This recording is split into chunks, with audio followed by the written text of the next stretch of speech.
Hello, Aparna. Very good afternoon to you. Aparna, you're on mute. Thank you. Uh, Aparna, great and hearty congratulations on securing a fantastic rank in one of the toughest examinations on the planet. Thank you. Thank you so much. Most welcome, Aparna. So, tell us about your journey and tell us also, were you expecting a double-digit rank? No, I don't think I was expecting a double-digit rank. I merely hoped to clear the exam. That's about it. Well, my journey began nearly 2 years ago. I was in my final year of the Master of Urban Regional Planning course at CEPT University, Ahmedabad. And it was there that I was motivated to apply for this exam. So I began preparing in January 2019. And my first attempt was in June 2019, but unfortunately, I could not clear the prelims that year. And then I looked for a job and I started working as well with the Smart Cities mission in New Delhi. And then during that period, I gave my second attempt and I was able to clear and secure a good rank. That's brilliant. So, Aparna, after the first failure, or if I can say stepping stone to success, what kept you motivated to go and try on for the next attempt?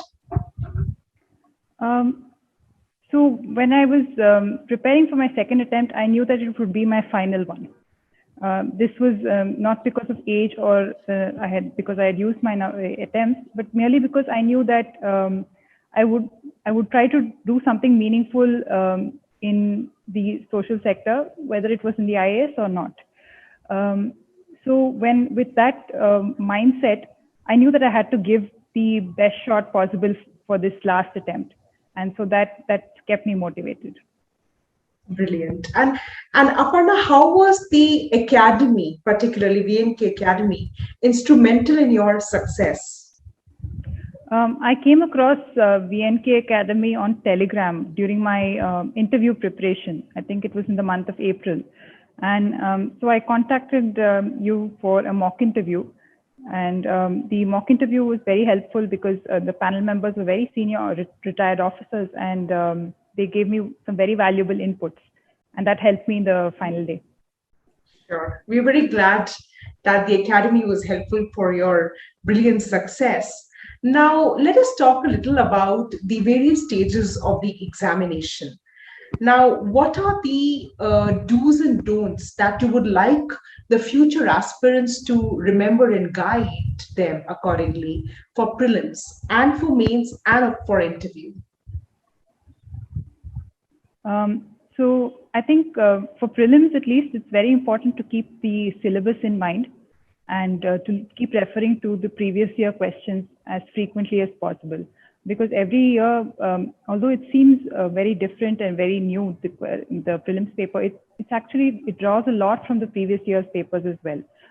Sometimes the question patterns are similar, the topics are similar.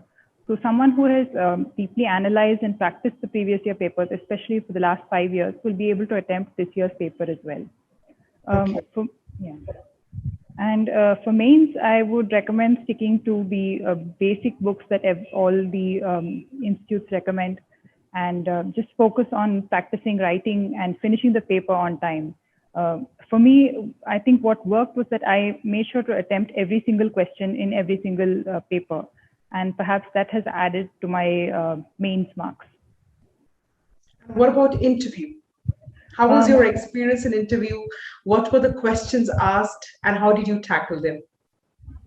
The interview preparation was, I guess, the trickiest of 3 stages because there's no set syllabus as such. And so I focused on learning a lot about myself, especially the things that were mentioned in my detailed application form. I also attended a number of mock interviews just to get a feel of the different kinds of questions that could be asked to a candidate like myself. And finally, I think on the final day, it was just a question of keeping calm and staying calm throughout the interview and answering as logically and as succinctly as possible. Sure. So let us talk a little bit about the dilemma that the candidates face when it comes to choosing the optional.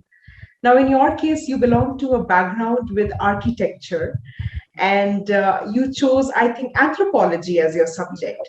So, what was this transition, and how would you guide the candidates to choose the optional for the examination? So in my case, neither my undergraduate subject architecture nor my postgraduate subject urban planning were available as the optional subjects. Okay. So I had to find something that suited me. And since I didn't come from an engineering background, the engineering subjects, maths, physics, statistics, all of that was ruled out.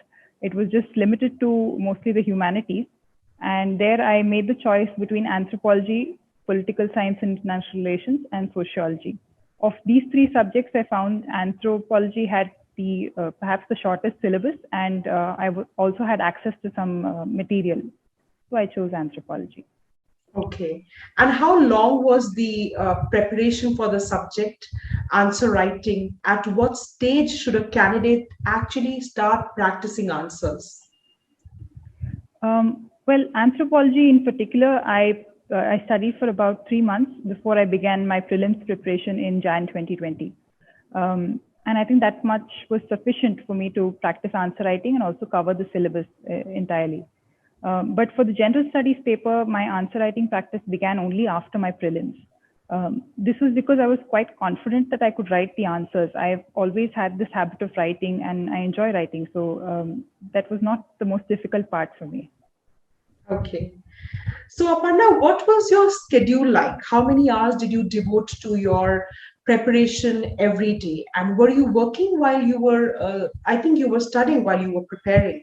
So how were you able to manage the time? And on an average, how many hours you devoted to your preparation? During my first attempt, I was studying, and my second attempt, I was working. So I think weekdays I would get about 2 or 3 hours at the most, but weekends I would make sure to cover up by studying at least 8 hours. Okay. Okay. All right. So the other dilemma that aspirants face is related to essay writing, because they often kind of face this challenge that essay can pertain to any area and they have to write 2 essays now. How to tackle that? What are your suggestions? Well, personally, the approach that I adopted was that I looked at the previous year papers again. I looked at the topics that were asked in the previous years, and I tried to think of how I would attempt such an essay. So based on that, I prepared some templates. And so I knew that if it was an essay on maybe an abstract topic like joy or happiness, I would use a particular template. And if it was an essay on a more practical subject, say science and technology or something like that, I would use a different template. So I had about 5 or 6 of these templates ready. And so it was just a question of understanding what type of question was there in the paper and applying that particular template. Okay. Okay. All right. Now, let us talk a little bit about the current affairs. Now, general studies to essay writing to mains to interview, there is often a confusion as to how to cover the entire thing happening nationally and internationally, globally. So how would you tell the aspirants to tackle the current affairs, the newspaper reading, listening to news? So I made it a habit to read the newspaper every day. I didn't make notes from it because I didn't find that very useful. But I did read the newspaper. This helped me build my general awareness and also helped me form my own opinions after some amount of analysis. And this helped in the final answer writing during mains. Apart from that, I made use of all these the summary current affairs material that's available online from the different coaching institutes. That also helped. Okay. And about the magazines or any such thing? Well, I use the Vision IAS material. I think that's something that's found quite commonly and freely available as well. So yeah, that was helpful. Newspaper reading is something that you really focused upon. Yes. Okay. Aparna, could you also tell us a little about the ethics paper? Because that is one area where a strong study material is not available, or if it's available, sometimes it's not exactly relevant for the students. How did you prepare for the ethics and integrity paper of mains? Well, I looked at the syllabus very carefully, and I made sure that I had some short notes for each topic in the syllabus, and then I tried to attempt the questions from the previous year papers, and I tried to see how much I could write and how well I could frame my answers. And this process was repeated, I think, 3 or 4 times, and that was it. That was my preparation. Okay. Okay, Aparna, thank you for answering the questions. And I would also like to ask you that what actually inspired you to choose this career? What were your uh, experiences, or anybody in the family or in friend circle, that you chose to be a bureaucrat? Well, my father is from the Indian Revenue Service, but what really sort of motivated me was the opportunities that I had during my urban planning course. And during that time, I had the opportunity to work with several officers in the Indian Administrative Service. And I felt that I could also be one among them. And so I applied for the exam.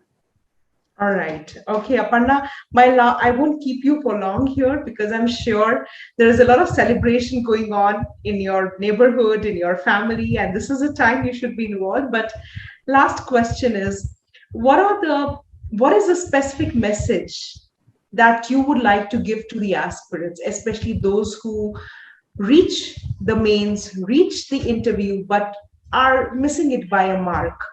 So what suggestion would you like to give?